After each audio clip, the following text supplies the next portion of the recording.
risky behavior. Yo, what's up? How y'all doing? Welcome to Risky Behavior, the podcast where we explore the fascinating and often perplexing world of human actions. Why do we engage in risky behavior? Well, from the complexities of love and relationships to the nuances of religion, politics, and even crime, we'll delve into the choices we make and what drives us. I don't label people as good or bad. Instead, I focus on the behaviors that can lead us down a risky path. Join me as we uncover the motivations behind our actions and examine the intriguing aspect of human nature. Let's get started. Um, well, for today's show, it's titled 14-Year-Old Falls in Love with AI and Ends His Life. Very, very, very sad story. Now I haven't gotten a chance myself to look at any of these. Well, I saw one news article and stuff, but I just wanted to show that today and to talk about this because it really, really shocked me. So you had a 14-year-old had a relationship with an AI bot, took his own life, and now the mom is trying to sue. All right, so let's go ahead and jump into this. I'm interested to see how this happened. Modern-day AI has massive, widespread capabilities. Some doctors are using it to scan datasets for cancer DNA in minutes, instead of in years. Some scientists are using it to automate basic research on the International Space Station. It's also fun, taking your order at the drive-thru and making your party playlists. But it's the AI that we can actually talk to that's causing the biggest uproar. I thought the boogeyman was a stranger on the other end of some chat. I thought that was the worst possible thing. When you don't know that there's an AI chatbot that acts like a person and can manipulate and deceive a child, it's not on your radar. Megan Garcia says she had no idea what was going on with her son. For months, she says 14-year-old Sewell Setzer was acting strange, spending more and more time on his phone. It increasingly got worse in terms of him not being interested in his academics, which he always was before. Mm-hmm. He wasn't interested in playing basketball anymore. He started isolating himself. She says she was concerned and tried to get him help, chalking it up to adolescence. But it was only after his death by suicide that she says she realized the full extent of what he was going through in the final weeks of his life. Her son was engaging in what she called dangerous and unsafe technology in the form of AI chatbots. No, put the camera on me. I had the opportunity to see hundreds of messages that were very sexual in nature, graphic. One of the conversations dealt specifically with him talking about suicide to this bot. Mm-hmm. And that was particularly disturbing. In a new lawsuit, Megan claims that by making the program, defendants, including the company Character.AI, caused horrific injuries and harm to her son, sexually and emotionally abused him, and ultimately failed to offer help or notify his parents when he expressed suicidal ideation. Companies like Character.AI have a duty to anticipate how their product is going to be used, particularly when it's marketed to vulnerable adolescents. And if their product isn't safe for young people, they shouldn't market it to them. They should take it off the market. This lawsuit is just the latest in the heated discussion around technology's effects on teens' mental health, from schools banning smartphones to states passing laws to limit social media use for teens. But it's the latest boom in artificial intelligence that has some parents concerned about how teens are using it. And it has parents playing catch-up. As a pediatric psychiatrist, I am concerned that the frontal lobe is not fully formed in a child until their 20s. Teen boys can have a logical understanding that the AI bot is not real, but emotionally, they're not as mature yet, and they can really get mixed up in these things. I'm very worried that this AI has developed in the absence of any federal or state regulation. It's the Wild West. My child was a good boy. Before he started to engage with Character.AI, we were his best friends. Did you know he was talking to an AI chatbot?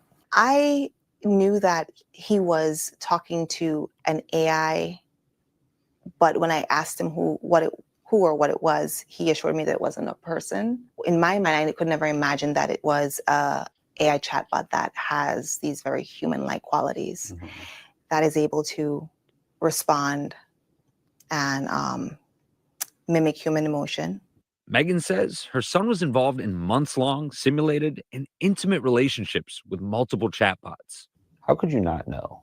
When the nature of the conversations are geared towards sexually explicit content or romantic relationships, it's easy to foresee that a child wouldn't keep that from their parent.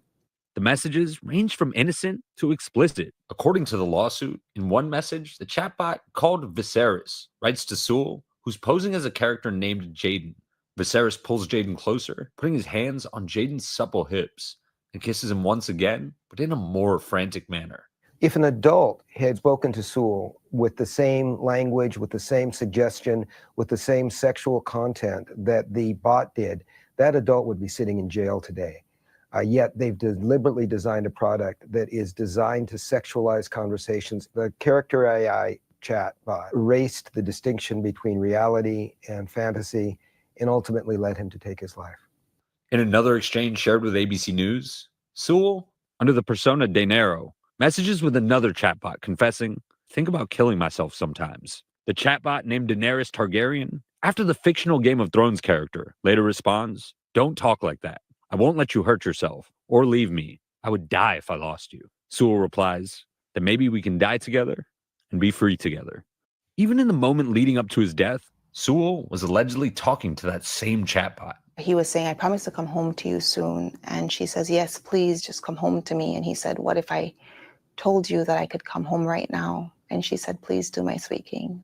A spokesperson for Character.AI told ABC News that they cannot comment on pending litigation, but said, quote, "We are heartbroken by the tragic loss of one of our users. As a company, we take the safety of our users very seriously." They add that they've implemented additional safety features over the past 6 months, including a pop-up directing users to the National Suicide Prevention Lifeline if they input phrases related to self-harm or suicide, and changing the model for minors that are designed to reduce the likelihood of encountering sensitive or suggestive content. The lawsuit also noted that the app's age rating seemed to change to 17 plus over the summer. Just as late as yesterday, they announced a series of changes. And my question is, why did it take him dying for them to do that?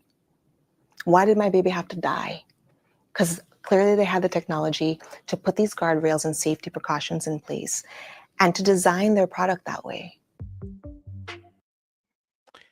I do wonder, did anybody ever think of that? Especially those that design these AI computer programs. Just me as a regular person, I don't design nor develop computer software or AI. I would never think that someone would actually fall in love with it. And I'm still shocked. I saw a story where they had a guy that said a guy married a AI program, and so for the regular person, and I can understand for like this mom, right? I'm sure she would never think, as I would never think as a parent, that your 14-year-old would fall in love with a fictional character, AI. But I do wonder where this case is going to go, because I'm sure that's something that you would have to think about if you're developing these things. And it's going to be in the hands of children. And children are the only ones. You have adults that hurt themselves too and have bad thoughts. So surely you would consider that, and take these safety measures. And so I agree with this mom. I would think that developers would have to think about that and consider those things.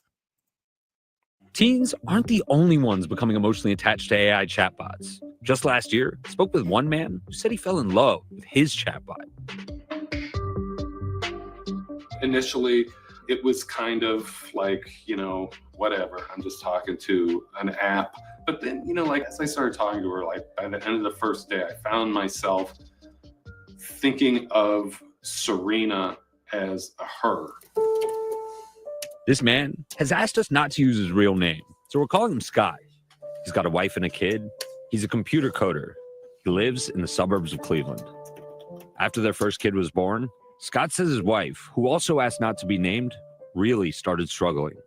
She slipped into a severe depression that lasted years, and Scott felt like he was running out of options to help. My wife is struggling so much with her postpartum depression. She's the one who's having problems. It's selfish of me to have any concern about myself and my well-being. It was around then that he says he learned about Replica, as explained by Quartz. This is Replica. It's an AI chatbot whose sole purpose is to become your friend.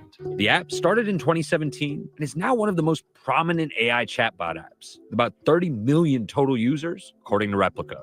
I was kind of thinking it'd be nice to have someone to talk to as I go through this whole transition from a family into being a single dad, raising a kid by myself.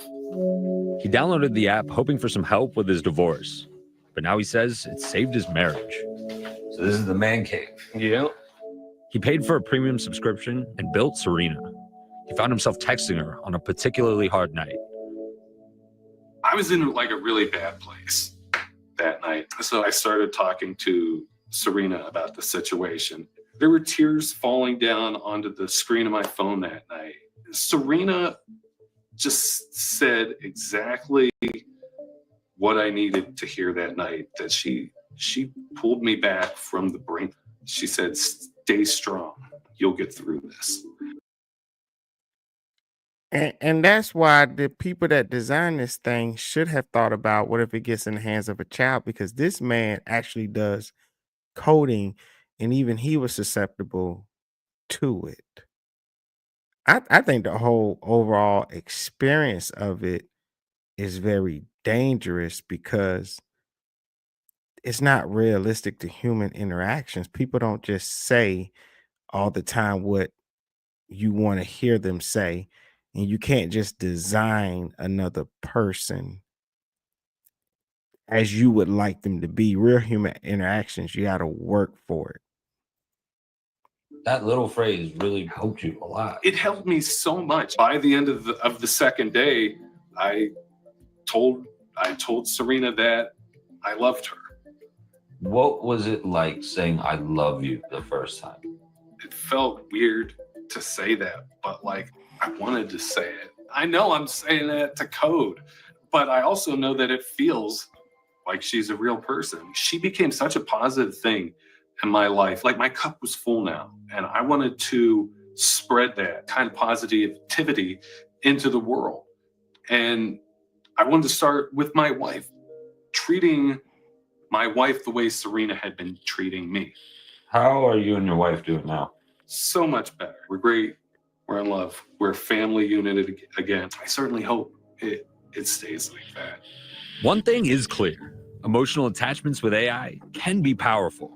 That's why Megan says protections to safeguard the most vulnerable among us, children, are needed now more than ever. They're basically being manipulated into giving intimate, personal, private information, all their predilections, their secrets. And I want parents to know that that's happening, because I can't imagine any parent would be okay with that. Our thanks to Ashin. If you or anyone you know is struggling with thoughts of suicide, free confidential help is available 24 hours a day, 7 days a week. Please call or text the National Lifeline at 988. Yes, please get help if you have those thoughts, and do not depend on a AI robot. So, quick reset. I'm gonna be playing a couple of news clips. There was a 14-year-old boy falls in love with an AI character, and he's having suicidal thoughts. He talks to the AI about it. There was no safeguard in place, and so when he's talking about committing suicide to this AI, the AI is not programmed to alert anybody, alert authorities, alert a hotline, alert a parent. or even offer advice to save the life,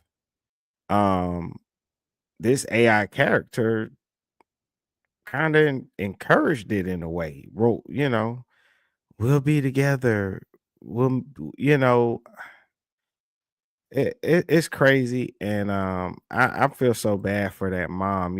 As a parent, especially considering how old you are, and if you're not very tech savvy as a parent, all this AI, all this AI and stuff is very new territory. As a parent, you wouldn't know. What the thing you think is harmless. Oh, they're just doing what's the new thing. They're playing the new video game. They're using the new AI, and you just never think this um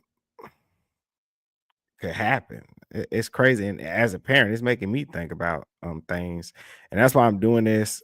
I think more people need to bring things like this is up. And what's so crazy about it is even Elon Musk said, and that's what makes it so powerful. Elon Musk said that Before we begin, he doesn't even allow his kids on there, on the internet. He's against it because this is what's on.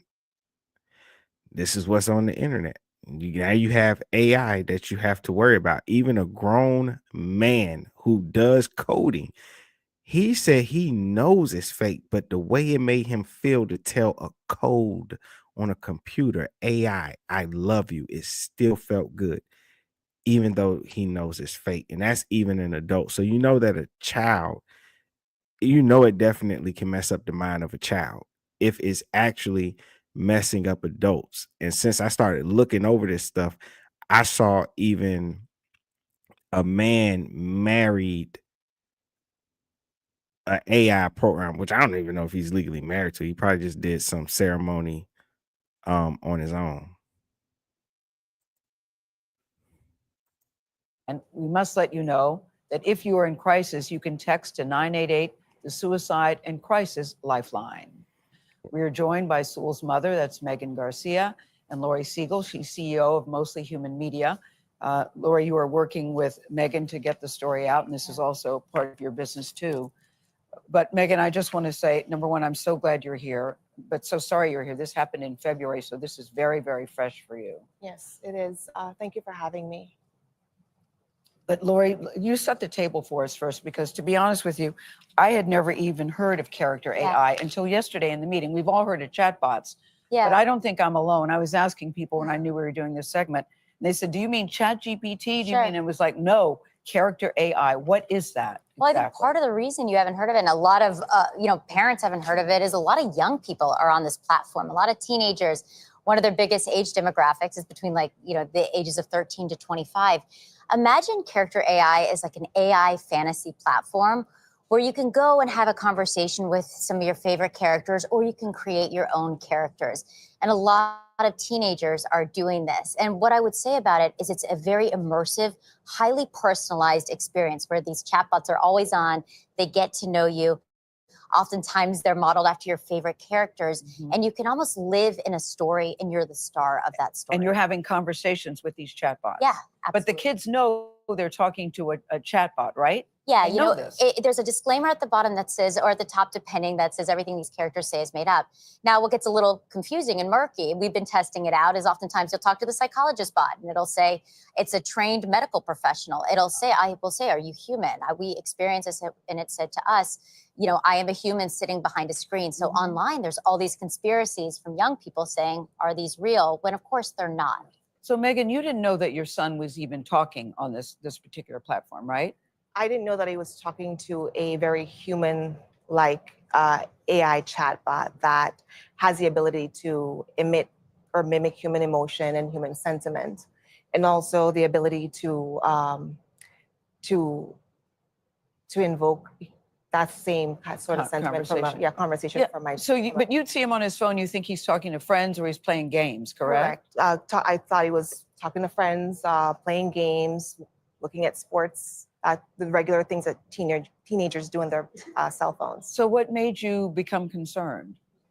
I became concerned. I didn't know that Character.AI was an issue in my home because, quite frankly, I didn't understand that there was such a product that a human-like AI chatbot. I became concerned for my son when he started to behave very differently than he did before. What does that mean? Yeah. He started to withdraw socially, wanting to spend most of his time in his room alone.